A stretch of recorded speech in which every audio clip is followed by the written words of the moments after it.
नमस्कार.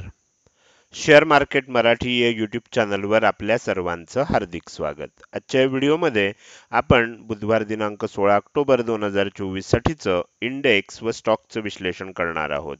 मात्र या विश्लेषणाला सुरुवात करण्यापूर्वी आपल्या सर्वांना एक नम्र सूचना आहे, ती म्हणजे या व्हिडिओच्या डिस्क्रिप्शनमध्ये आपण शेअर मार्केट मराठीच्या व्हॉट्सअप, टेलिग्राम आणि फेसबुक ग्रुपच्या लिंक दिलेल्या आहेत. तुम्ही ते ग्रुप जॉईन करू शकता. त्याचसोबत आपण तिथे शेअर मार्केट मराठीच्या वेबसाईटची लिंक सुद्धा उपलब्ध करून दिलेली आहे. आपण आपल्या वेबसाईटला अवश्य भेट द्या. या महत्त्वाच्या सूचनेनंतर आता आपण आपल्या मूळ विषयाकडे परत येऊया आणि आज मंगळवारी इंडेक्समध्ये कशा प्रकारे मूव्हमेंट झाली व उद्या बुधवारी कशा प्रकारे होऊ शकते याचं विश्लेषण करण्यासाठी डायरेक्टली जाऊया चार्टवर. आणि इथे मी बँक निफ्टीचा 15 मिनिटाचा चार्ट ओपन केलेला आहे.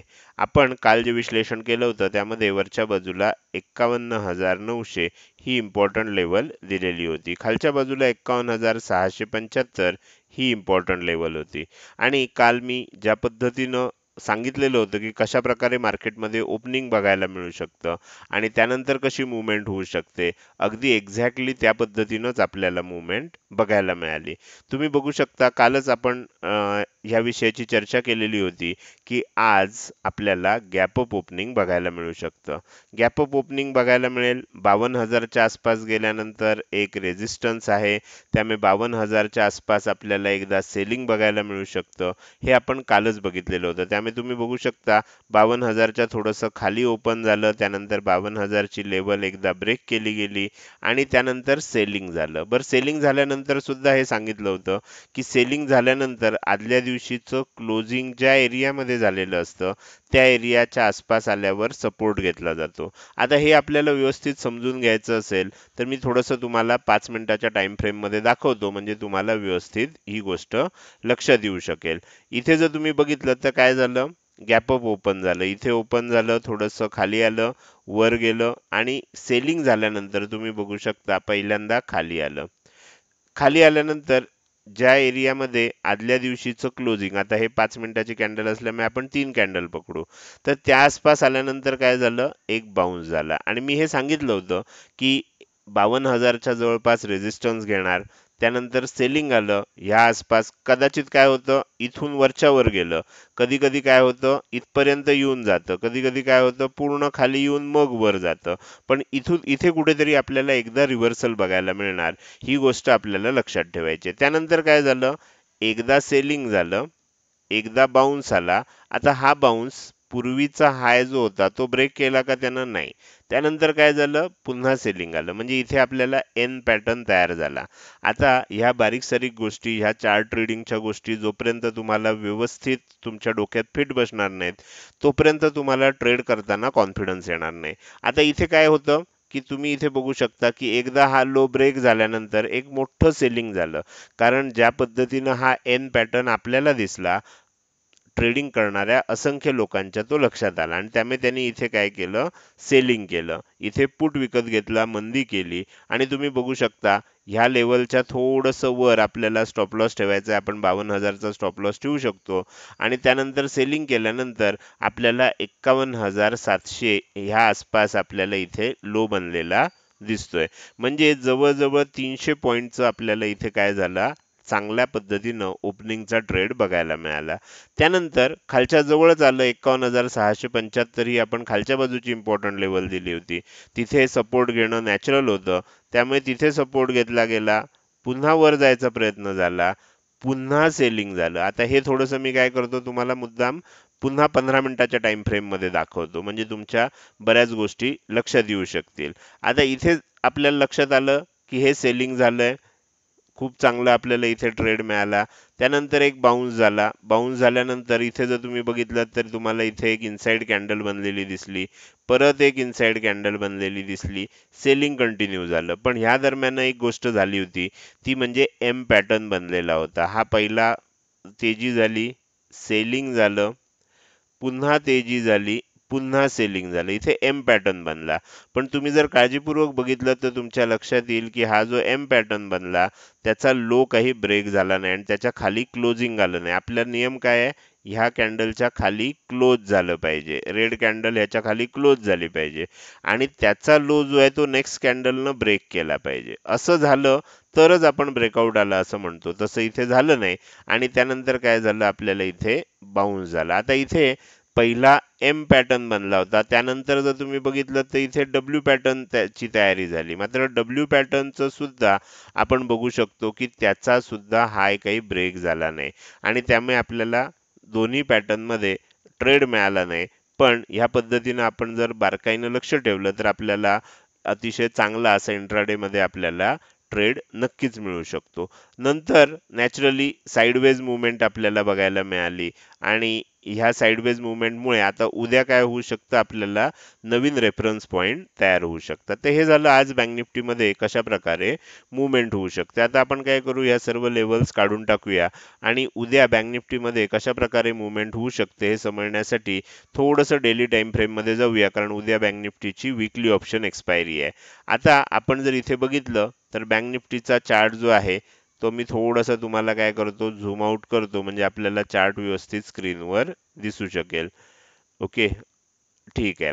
तर आता इथे आपल्याला काय झालंय बघा, हे हा हा हाय बनला होता 54,400च्या आसपास. त्यानंतर एक मोठं सेलिंग झालंय आणि आता पहिल्यांदा बाउन्स येतोय. जेव्हा पहिल्यांदा बाउन्स येत असतो त्यावेळेला आपल्याला त्याच्यामध्ये बाय करायचं नसतं, म्हणजे लॉंग टर्म साठी बाय करायचं नाही, कारण आपण हे डेली टाइम फ्रेम मध्ये बघतोय, म्हणजे हे लॉंग टर्मचं बाय, म्हणजे लॉंग टर्मचा डिसिजन आहे.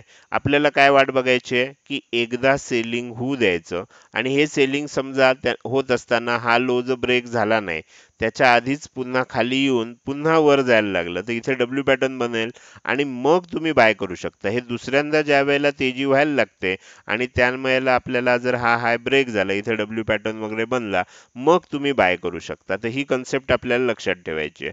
पण इंट्राडे मध्ये शॉर्ट टर्म साठी आपल्याला नक्कीच इथे अनेक बाय ट्रेड मिळालेले आहेत आणि त्याचा अतिशय चांगला आपण उपयोग केलेला आहे. मात्र लॉंग टर्म साठी ते करायचं नाही. लॉंग टर्मच्या दृष्टीने विचार करायला गेलं तर आपल्याला कुठे सपोर्ट आणि रेजिस्टन्स आहेत, त्यासाठी आपण इथे काय करूया, फिब रिट्रेसमेंट लेवल लावूया. आता तुमच्या इथे थोडंसं झूम केल्यावर लक्षात येईल की ह्या एरियामध्ये आपल्याला एक लेवल आहे आणि म्हणून इथे आपल्याला रेजिस्टन्स घेतला जात होता. आज त्याच्या वर आपण क्लोज केलंय. ही 38.2% ची लेवल आहे आणि 51,825 ची लेवल आहे. 51,825 ही लेवल आता आपल्याला सपोर्ट म्हणून काम करणार आहे. क्लोजिंग कुठे आलंय, 51,906 ला आलंय. त्यामुळे 51,825 जी आहे ही आपल्याला सपोर्ट म्हणून काम करणार आहे. आता लक्षात असं ठेवायचं आहे की जर समजा या 51,825 च्या खाली टिकायला लागलं तर पुन्हा एकदा सेलिंग आपल्याला बघायला मिळू शकतं. तर त्यामुळे ते जर झालं नाही आणि इथून वर जायला लागलं तर वर जाताना आपल्याला टार्गेट काय असणार आहे, 52,000 तर आपल्याला साठी टार्गेट असणारच आहे. पण ऍक्च्युअल टार्गेट आहे ही 50% ची लेवल. ही कुठे आहे तर 52,330 ला आहे.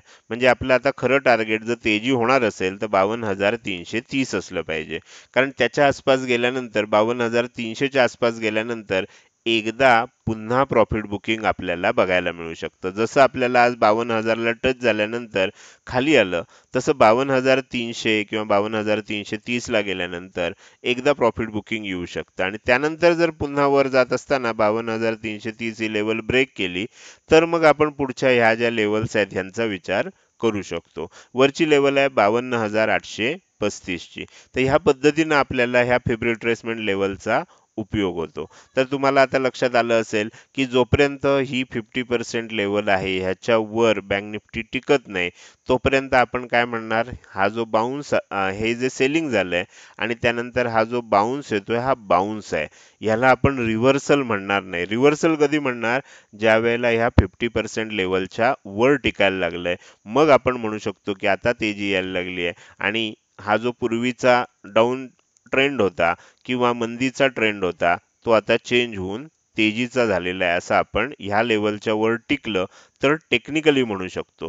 आता ह्याचा अर्थ ह्याच्यावर टिकल्यानंतर तेजीच होणार आहे का, असं नसतं. 60-70-80% वेळा आपल्याला असं लक्षात येतं की ह्यानंतर वर टिकल्यावर मग तेजी होऊ शकते. जर सेलिंग येणार असेल तर आत्ताच येऊ शकतो. म्हणजे आता आपल्याला लक्षात येईल की हा एरिया जो आहे हा किती महत्वाचा आहे. इथून सेलिंग व्हायला लागलं तर आपल्याला नॅचरली आपल्याला समजलं पाहिजे की 50% लेवलचा रेजिस्टन्स घेऊन खाली जाते. मग अशा वेळेला आपल्याला खालच्या लेवल जे आहेत ह्यांचा विचार टार्गेट म्हणून मंदी करताना करावा लागणार आहे. तर ह्या पद्धतीने आपल्याला थोडंसं जर लक्ष ठेवलं, थोडंसं चार्ट रीडिंग व्यवस्थित जमायला लागलं, तर ट्रेड आपल्याला कॉन्फिडंटली करता येतो. तर हे झालं डेली टाइम फ्रेम मध्ये. आपण पुन्हा 15 मिनिटाच्या टाइम फ्रेम मध्ये जाऊया आणि उद्यासाठीच्या आपण काय केल्यात इम्पॉर्टंट लेवल वगैरे सर्व काढून ठेवलेले आहेत. तर त्या मी तुम्हाला इथे दाखवायला सुरुवात करतो. आता उद्यासाठी आपल्याला सगळ्यात महत्त्वाची लेवल कोणती आहे? वरच्या बाजूला तर 52,000 आहे. 52,000 ही लेवल का महत्त्वाची आहे? तर राऊंड फिगर आहे. राऊंड फिगरला नेहमी रेजिस्टन्स घेतला जातो. आपण आजच्या दिवसामध्ये जर बघितलं तर आजच्या दिवसामध्ये आपण ह्या ठिकाणी एकदा रेजिस्टन्स घेतलाय, इथे थोडंसं खालनं गेलं पण इथे रेजिस्टन्स घेतलाय, इथेही थोडंसं खालनं गेलं पण इथेही रेजिस्टन्स घेतलाय, परत इथे रेजिस्टन्स घेतलाय. म्हणजे आपण 52,000 ला ब्रेक करण्यासाठी अनेक वेळा वर येण्याचा प्रयत्न केलेला होता. त्यामुळे 52,000 आता जर उद्या ब्रेक होत असेल तर होऊ शकतं आणि आपल्याला वर जात असताना 52,100, 52,200, 52,300 ही 3 टार्गेट बघायला मिळू शकतात. आता बघा आपल्याला आपल्या 3 टार्गेट थिअरीनुसार सुद्धा 52,300च लेवल दाखवते. म्हणजे 52,330 ला 50% टार्गेट आहे. त्यामुळे इथून वर जाताना आपण त्याच लेवल येत आहेत. म्हणजे तुमच्या लक्षात येईल की ह्या पद्धतीनं सुद्धा आपल्याला टार्गेट तेच येते.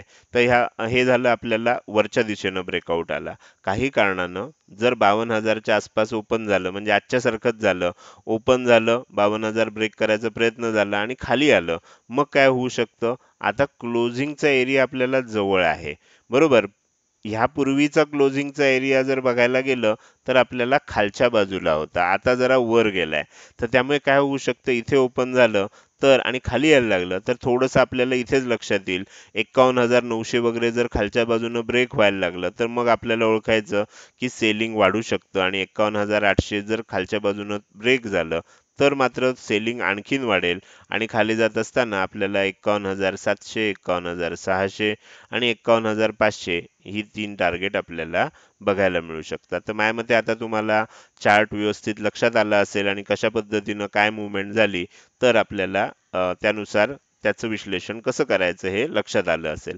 सकाळच्या सत्रात काय होऊ शकतं? सकाळच्या सत्रात आपल्याला एखादा फॉल्स ब्रेकआउट येऊ शकतो. म्हणजे 52,000च्या वर जाईल, टिकतंय असं वाटेल, पण लगेचच खाली येईल आणि मग तुम्हाला खाली येईल आणि मग नंतर एकदा कधीतरी बाउन्स असं काहीतरी आपल्याला, म्हणजे वर जातंय असं दाखवून खाली येईल, खाली येतंय असं दाखवून वर जाईल, हे एक्सपायरीच्या दिवशी सकाळच्या सत्रात घडू शकतं.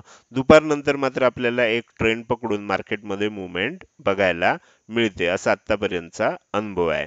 तर हे झालं आपल्याला प्राइस ॲक्शन आणि चार्ट पॅटर्न नुसार बँक निफ्टीमध्ये उद्या एक्सपायरीच्या दिवशी काय होऊ शकतं. आता आपण काय करूया, थोडंसं आपल्याला आता डेटा अनालिसिस सुद्धा करायचं आहे. त्यामुळे मी डे टाइम फ्रेम मध्ये येतोय आणि आपण ह्या ज्या लेवल्स आहेत या थोड्या वेळासाठी हाईड करूया.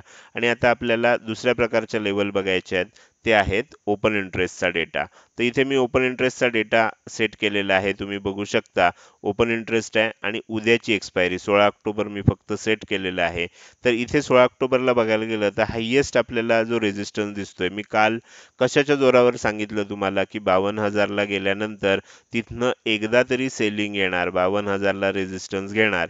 कारण आपण हे काही फक्त एक्सपायरीच्या दिवशी बघत नाही, हे मी रोज बघत असतो. फक्त रोज हे दाखवत बसलो आणि ह्याचं विश्लेषण करत बसलो तर काय होईल, व्हिडिओ खूप मोठा होईल आणि आपल्यापैकी बऱ्याच जणांना ज्यांना शॉर्टकटमध्ये सगळं लागतं ते मग कंटाळतील. म्हणून आपण काय करतो, हे रोज मी दाखवत नाही, पण जेव्हा एक्सपायरीच्या दिवशी दाखवतो तेव्हा माझी अपेक्षा अशी असते की तुम्ही हे रोज बघावं. तर इथे आपल्या लक्षात येईल की हायेस्ट आपल्याला जो रेजिस्टन्स आहे, म्हणजे ज्याला आपण कॉल रायटिंग असं म्हणतो, हा स्तंभ एवढा मोठा का झालाय, कारण एवढे 52,000चे कॉल विकले गेलेले आहेत आणि त्यामुळे तुम्हाला लक्षात येईल की हायेस्ट रेजिस्टन्स आहे. उद्या जर 52,000च्या वर टिकायला लागलं तर काय होईल, ज्यांनी ज्यांनी ही मंदी केलेली आहे कॉल विकून, त्याच्या खाली सुद्धा 51,900 ला सुद्धा बघितलं तर लक्षात येईल खूप जास्त कॉल रायटिंग आहे. तर ह्या सगळ्यांना शॉर्ट कव्हर करावे लागतील. त्याचबरोबर तुम्ही 51,100, 51,200, 300, 400, 500, सॉरी हे 52, 100, 200, 300, 400, 500 ह्या सर्व लेवल जे आहेत ना, इथे सुद्धा ह्या एरियामध्ये सुद्धा शॉर्ट कव्हरिंग आपल्याला येऊ शकते. त्यामुळे उद्या जर वर टिकायला लागलं आणि थोडंसं 52,300च्या दिशेनं जायला लागलं तर शॉर्ट कव्हरिंगमुळे कदाचित ते 52,400 किंवा 500च्या दिशेनं पण जाऊ शकतं. तर त्यामुळे आपल्याला डेटा अनालिसिस काय सांगतंय, 52,000च्या वर 10, 15, 20 मिनिटं, 25 मिनिटं जर टिकलं तर एक शॉर्ट कव्हरिंग येऊ शकते आणि ती 52,200, 52,300, अगदी 52,400च्या दिशेनं आपल्याला घेऊन जाऊ शकते. ते हे झालं शॉर्ट कव्हरिंग आलं तर. खालच्या बाजूला सपोर्ट कुठे आहे? सपोर्ट बघायला गेला तर तुम्हाला खूप खाली दिसतोय आणि तो मोठा सपोर्ट 51,000ला आहे. आपण जवळजवळ 1000 पॉईंट वर आहोत आणि खाली सपोर्ट आहे. त्याच्या खाली आपल्याला बघायला गेलं तर 51,500ला सपोर्ट आहे. मात्र तुम्हाला एक चित्र असं दिसेल बघा, की सपोर्ट तसा म्हणजे हे दोन अपवाद वगळता सपोर्ट असा खूप मोठा आपल्याला दिसत नाहीये. हा असा सपोर्ट दिसतोय छोटासा, हे सपोर्टचं चित्र आहे. रेझिस्टन्स बघायला गेला तर तुम्हाला त्या तुलनेमध्ये रेझिस्टन्स खूप दिसणार आहे. कारण सध्या मार्केटमध्ये काय होतं, मंदी होत होती आणि त्यानंतर आता बाउन्स येतोय. त्यामुळे तुम्हाला लाल स्तंभांची आकारमान आणि लाल स्तंभांची घनता जास्त दिसते हिरव्या स्तंभांपेक्षा. तर त्यामुळे जर तेजी व्हायला लागली तर शॉर्ट कव्हरिंग आपल्याला नक्कीच बघायला मिळू शकतं. आज नक्की काय झालं? आज मार्केटमध्ये तशी फारशी मोठी मूव्हमेंट झालेली नाही. त्यामुळे आपल्याला फार मोठं काही आपण ज्याला शॉर्ट कव्हरिंग म्हणू शकतो किंवा लॉंग अनवाइंडिंग म्हणू शकतो, ते बघायला मिळेलच असं नाही. पण काय झालंय ते आपण एकदा आजच्या दिवसाची मूव्हमेंट चेंज इन ओपन इंटरेस्टमध्ये आपण बघू शकतो. तर तुम्हाला लक्षात येईल की खालच्या दिशेनं आपल्याला शॉर्ट कव्हरिंग झालंय. जरी आपल्याला खूप मोठी तेजी दिसली नसली, तरी खालच्या बाजूनं शॉर्ट कव्हरिंग झालंय. आणि सगळ्यात महत्त्वाची गोष्ट म्हणजे 52,000ला आजच अनेक लोकांनी इथे कॉल राईट केलेले आहेत. तर त्यामुळे काय होईल, की ज्यांनी आज हे कॉल राईट केलेत किंवा 51,900ला सुद्धा खूप जणांनी कॉल राईट केलेले आहेत. वर तर भरपूरच आपल्याला कॉल रायटिंग दिसतंय. तर आज कॉल रायटिंग खूप झालंय. अपेक्षा अशी असते, की ज्यावेळेला आपल्याला म्हणजे त्याला पुट कॉल रेशो असं म्हणतात. त्याच्यामध्ये ओव्हरसोल्ड सिच्युएशन तयार होते. तुम्ही बघितल्या बघितल्या लक्षात येईल. आजची सिच्युएशन तुम्हाला लक्षात येईल, की आज लाल स्तंभ बघा केवढ्या मोठ्या प्रमाणावर तयार झालेत आणि त्या तुलनेत हिरवे स्तंभ जर तुम्ही बघितले तर तुम्हाला लक्षात येईल, की अगदी नगण्य आहेत. तर ह्या पद्धतीनं आपल्याला ही सिच्युएशनला आपण ओव्हरसोल्ड म्हणू शकतो. कारण मंदी करणाऱ्यांची संख्या जास्त आहे, तेजी करणाऱ्यांची संख्या कमी आहे. अशा वेळेला जर तेजी झाली तर शॉर्ट कव्हरिंग होतं. हे आपल्याला आता लक्षात आलं असेल. खाली जायला लागलं तर खाली लॉंग अनवाइंडिंग होण्यासारखं आणि त्याला पुश मिळण्यासारखी अशी फार मोठी परिस्थिती नाहीये. पण जर जाणार असेल खाली तर सपोर्ट कुठे मिळू शकतो? तर आपल्याला इथे लक्षात येईल सपोर्ट आपल्याला मिळू शकतो 51,900च्या आसपास आणि त्याच्या 51,900 हेच खरं सपोर्ट आहे. बाकी अजून सपोर्ट नाहीये. 52,000ला खूप कमी आहे पुट रायटिंग आणि त्याच्या खाली 51,000ला आहे. तर अगदी आजच्या दिवसामध्ये फार मोठा काही सपोर्ट तयार झालेला दिसत नाहीये. तर हे झालं बँक निफ्टीचं अतिशय विस्तृत असं विश्लेषण. आता आपण पुढे जाणार आहोत आणि बँक निफ्टीच्या या विश्लेषणानंतर आपण आता निफ्टी 50चं विश्लेषण करायला सुरुवात करणार आहोत. त्यासाठी मी आता इथे निफ्टी 50चा चार्ट ओपन करतोय. निफ्टी 50 मध्ये आपण important level, target level already काढलेले आहेत. मी थोडंसं झूम लेवल ऍडजस्ट करतो, जेणेकरून तुम्हाला सगळा चार्ट एकाच वेळेला स्क्रीनवर दिसू शकेल. आता तुम्हाला इथे एकाच वेळेला सगळा चार्ट दिसतोय. आज सुरुवातीचा काळ बघितला तर खूप चांगलं सेलिंग झालं आणि त्यानंतर बघितलं तर आपल्याला साइडवेज मुवमेंट बघायला मिळाली. हा आपण निफ्टीचं दिवसाची मुवमेंट कशी झाली आजच्या दिवसाची याचं थोडक्यात वर्णन करू शकतो. खालच्या बाजूला तुम्ही बघितलं तर तुम्हाला लक्षात येईल इथे सुद्धा 25,000च्या आसपास सपोर्ट घेतला. इथे सुद्धा 25,000ला सपोर्ट घेतला. 25,000 ही राऊंड फिगर आहे. किंमत त्याच्या वर असेल तर ती सपोर्ट म्हणून काम करणार, खाली असेल तर ती रेझिस्टन्स म्हणून काम करणार. बँक निफ्टीमध्ये 52,000 जसा रेझिस्टन्स म्हणून काम करतोय कारण किंमत अजून त्याच्या खाली आहे, तसं इथे 25,000 हा सपोर्ट म्हणून काम करतोय. वरच्या बाजूला बघितलं तर 25,100 म्हणजे एक सकाळची जर आपल्याला तास दीड तासाची मुवमेंट सोडली तर नंतर 25,000 25,100 ह्या रेंजमध्येच आपल्याला निफ्टी अडकलेलं बघायला मिळालं. आता उद्या काय होईल? उद्या आपल्यासाठी ह्या दोन लेवल अगदी बेंचमार्क म्हणून आहेत. जी लेवल ब्रेक होईल 25,100 जर वरच्या दिशेनं ब्रेक झाली तर आपल्याला 25,150, 25,200, 25,250 या लेवल बघायला मिळतील. जर खालच्या दिशेनं 25,000 ही लेवल ब्रेक झाली तर मग खाली जात असताना आपल्याला 24,950, 24,900, 24,850 ह्या लेवल बघायला मिळतील. तर त्यामुळे उद्या अर्थात उद्या कसं आहे निफ्टीमध्ये खूप मोठी मुवमेंट होईल असं नाही, कारण कारण उद्या बँक निफ्टीची एक्सपायरी असल्यामुळे बँक निफ्टीमध्ये मोठी मुवमेंट अपेक्षित आहे.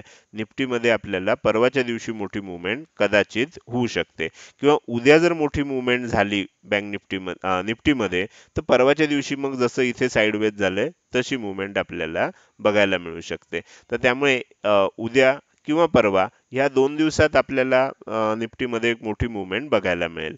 तर ते आपल्याला उद्याच समजू शकेल. उद्या झाली नाही तर परवा नक्की होऊ शकते, असं आपण सर्वसाधारणपणे म्हणू शकतो. तर हे झालं बँक निफ्टी आणि निफ्टीचं अतिशय विस्तृत असं विश्लेषण. आता आपण पुढे जाणार आहोत आणि उरलेले जे इंडेक्स आहेत त्याच्यामध्ये मी फक्त तुम्हाला चार्ट दाखवणार आहे.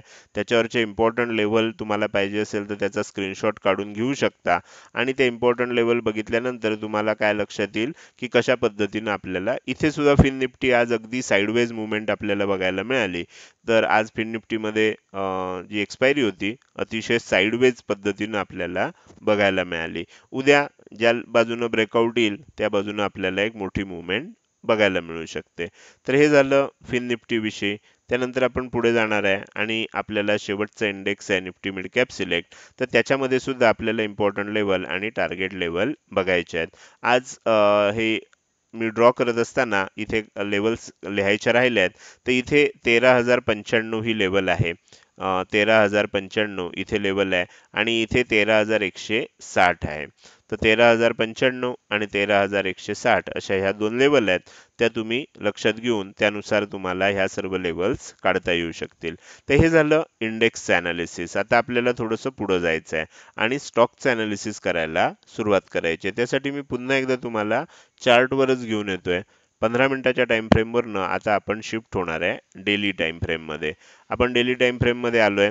झूम लेवल थोडं ऍडजस्ट करतोय आणि आपण ह्या आठवड्यात जे स्टॉकचं विश्लेषण करतोय तर ते आता बघायला सुरुवात करूया. पहिला स्टॉक आहे आपल्याला JSW energy limited. JSW energy limited अतिशय चांगलं आपल्याला ट्रेड देतोय आणि ज्या ज्या पद्धतीनं आपण विश्लेषण केलं त्या पद्धतीनं म्हणजे इथे आपल्याला एकदा ही पॉज कॅन्डल झाली म्हणजे तेजी झाली, पॉज घेतला आणि आपण आता खालच्या दिशेनं यायला लागलोय.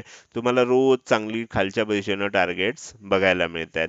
तर त्यामुळे हा स्टॉक आपल्याला विश्लेषणानुसार चालताना आपल्याला दिसतोय. आता ह्याच्यामध्ये सुद्धा तुम्ही काय करू शकता, कुठपर्यंत येऊ शकतं, तर हा हाय आपल्याला मिळालेला आहे, हा लो आपल्याला मिळाला आहे. इथे फिब रिट्रेसमेंट लेवल लावा म्हणजे तुम्हाला हा आणखीन कुठपर्यंत येऊ शकतो, कुठे सपोर्ट घेऊ शकतो, कुठनं रिव्हर्सल होऊ शकतं, या सर्व गोष्टींची आयडिया तुम्हाला येऊ शकते. आता मी प्रत्येक ठिकाणी सर्व टूल वापरून दाखवू शकत नाही कारण मगाशीच सांगितलं व्हिडिओ खूप मोठा होईल. त्यानंतर आपण बघूया क्रॉम्प्टन ग्रीव्ज. क्रॉम्प्टन ग्रीव्ज मध्ये आपल्याला हिंट तर मिळाली होती म्हणजे ट्रिगर तर मिळाला होता की इथे काय झालं होतं, इथे आपल्याला बेअरिश एनगल्फिंग पॅटर्न दिसला होता. मात्र बेअरिश एनगल्फिंग पॅटर्न झाल्यानंतर जे आपल्याला अपेक्षित होतं, काय अपेक्षित होतं, हा जो लो बनलेला आहे याच्या खाली क्लोजिंग अपेक्षित होतं. ह्याच्या खाली क्लोजिंग झालं असतं आणि त्याचा लो जो आहे हा नेक्स्ट कॅन्डलनं जर समजा ब्रेक केला असता तर आपण म्हणू शकलो असतो की हा आपल्याला इथे जो बेरिश एनगल्फिंग पॅटर्न झालाय हा ऍक्टिव्हेट झालाय. स्टॉकमध्ये कधी कधी काय होतं, इंडेक्समध्ये इतका वेळ घेतला नसता, 2 दिवस आपण इथे थांबून राहिलो नसतो. इंडेक्समध्ये आपल्याला काय झालं असतं, एक तर ब्रेक झाला असता डायरेक्टली किंवा इथनं एक डायरेक्ट बाउन्स आला असता. पण स्टॉक असल्यामुळे आपल्याला थोडंसं स्लो चालावं लागतं आणि म्हणून आपण स्टॉकमध्ये कधी 15 मिनिटाच्या टाइम फ्रेमचा वापर करत नाही, आपण डेली टाइम फ्रेमचा वापर करतो. कारण स्टॉक थोडेसे आपल्याला असे अडकल्यासारखे, पॉज घेतल्यासारखी मुवमेंट करताना दिसू शकतात. तर अजूनही आपल्याला इथे चान्स आहे. 2 दिवस आपण बघतोय की वर जाण्याचा प्रयत्न करतोय पण अडकलेला आहे. जर समजा ह्या 2 पैकी खालच्या दिशेनं ब्रेकडाऊन झालं तर क्रॉम्प्टन ग्रीव्ज लिमिटेड या स्टॉकमध्ये सुद्धा एक सेलिंग येऊ शकतं आणि खाली जात असताना साधारणपणे 420 रुपये, त्यानंतर त्याच्याही खाली गेलं तर 415 रुपये अशी टार्गेट्स आपल्याला बघायला मिळू शकतात. तर हे झालं क्रॉम्प्टन ग्रीव्ज या स्टॉक विषयी. त्यानंतर आपण पुढचा स्टॉक बघूया MGL. MGL मध्ये आपल्याला काय लक्षात येते बघा, एक सेलिंग झालं होतं. सेलिंग होत असताना मध्ये मध्ये बाउन्स येतोय. सेलिंग झालं मध्येच बाउन्स आला, सेलिंग झालं मध्येच बाउन्स आला. पण हळूहळू जर तुम्ही काळजीपूर्वक बघितलं तर तुम्हाला लक्षात येते की खाली खाली चाललेलं आहे. आता आपल्याला हे बघायचं आहे की बाउन्स आल्यानंतर म्हणजे जेव्हा जेव्हा मोठा बाउन्स येतोय बघा, इथे मोठा बाउन्स आला, सेलिंग आलं, इथे मोठा बाउन्स आला, सेलिंग आला, तर इथे मोठा बाउन्स आला. आता काय होतंय बघणं इंटरेस्टिंग असणार आहे. जर समजा पुन्हा सेलिंग झालं तर लक्षात घ्या आणखीन हे सेलिंग खालीपर्यंत जाऊ शकतं. 1756, 1756 ही लेवल आपल्याला शेवटचं टार्गेट आपण दिलेलं आहे तिथपर्यंत सुद्धा आपण जाऊ शकतो. आपण इथे बघितलं होतं की ह्या आसपास आपल्याला ट्रेड मिळणार होता. जर ह्या लोच्या खाली टिकलं असतं तर त्याच्याच खाली अजून आपण त्याच्या आसपासच अजून आहोत. खाली जाऊन पुन्हा तिथेच आलोय. तसं बघायला गेलं तर तुम्हाला दुसऱ्या अँगलनं बघायला गेला तर ह्या दोन कॅन्डल बघितल्या तर तुम्हाला इथे ट्विझर बॉटम पॅटर्न दिसतोय. जर ही जी वरच्या बाजूचा हाय बनलाय 1858 च्या आसपास, तर त्याच्या वर जर टिकायला लागलं तर मग काय होऊ शकतं, हा ट्विझर बॉटम पॅटर्न जो आहे हा ऍक्टिव्हेट होऊ शकतो आणि मग आणखीन तेजी आपल्याला बघायला मिळू शकते. तर त्यामुळे ह्याच्यावर लक्ष ठेवणं आता इंटरेस्टिंग असणार आहे. आपण शेवटच्या स्टॉककडे जाऊया. याचं नाव आहे आयसीआयसीआय बँक. आयसीआयसीआय बँकमध्ये आपल्याला एक पॅटर्न दिसला होता, मात्र तो अजून ऍक्टिव्हेटच झाला नाहीये. तुम्ही बघू शकता की इथपर्यंत सेलिंग झालं होतं, एक बाउन्स आला, पुन्हा सेलिंग झालं, ह्याच्या खाली क्लोजिंग आपण दिलेलं होतं, पण त्याच्यानंतर लगेचच आपल्याला बाउन्स होऊन आपण वर चाललोय. तर आता हे जे वर जातोय याच्यामध्ये आपल्याला बघायचं आहे की जर समजा ह्या आसपास म्हणजे 1260 रुपयाच्या आसपास जर ही लेवल आहे ही ब्रेक केली वरच्या दिशेनं तर वर एक मोठी मुवमेंट येऊ शकते, किंवा 1220 रुपयाच्या खाली जर जोपर्यंत जात नाही तोपर्यंत ह्याच्यामध्ये एक खालच्या दिशेनं मोठी मुवमेंट आता दिसणार नाही. आता वरच्या दिशेनं येते का हे बघणं इंटरेस्टिंग असणार आहे. जर 1250च्या वर टिकलं, 1260च्या वर टिकलं तर मग आपल्याला ती मोठी मुवमेंट बघायला मिळू शकते. तर हे झालं आजचं विश्लेषण, ज्यामध्ये आपण इंडेक्स बरोबरच स्टॉकचं विश्लेषण देखील केलं. हे विश्लेषण तुम्हाला कसं वाटलं? जर हे विश्लेषण तुम्हाला आवडलं असेल तर नक्कीच तुम्ही या व्हिडिओला एक लाईक करू शकता आणि कसं वाटलं हे कमेंट सेक्शनमध्ये टाईप करून सांगायला विसरू नका. लक्षात ठेवा, तुमची एक लाईक आणि एक चांगली कमेंट हीच माझ्यासाठी प्रेरणा असते, ज्याच्या सहाय्यानं रोजच्या रोज हे विश्लेषणाचे व्हिडिओ मी बनवत असतो. त्यामुळे व्हिडिओ आवडल्या लगेच लाईक करा. कसा वाटतोय, काही सूचना असतील तर त्या कमेंट सेक्शनमध्ये अवश्य सांगा. त्याचसोबत हा व्हिडिओ तुम्ही अजूनपर्यंत बघताय आणि अजूनही जर तुम्ही शेअर मार्केट मराठी आपल्या यूट्यूब चॅनलला सबस्क्राईब केलं नसेल तर कृपया सबस्क्राईब करा आणि शेजारी असणाऱ्या बेल आयकॉनला क्लिक करून ऑल असं नोटिफिकेशन निवडा, म्हणजे इथून पुढे रोजच्या रोज येणारे हे विश्लेषणाचे व्हिडिओ मी अपलोड केल्या केल्या तुम्हाला विनाविलंब बघता येतील. आजच्या या व्हिडिओमध्ये मी इथेच आपली रजा घेतोय. धन्यवाद.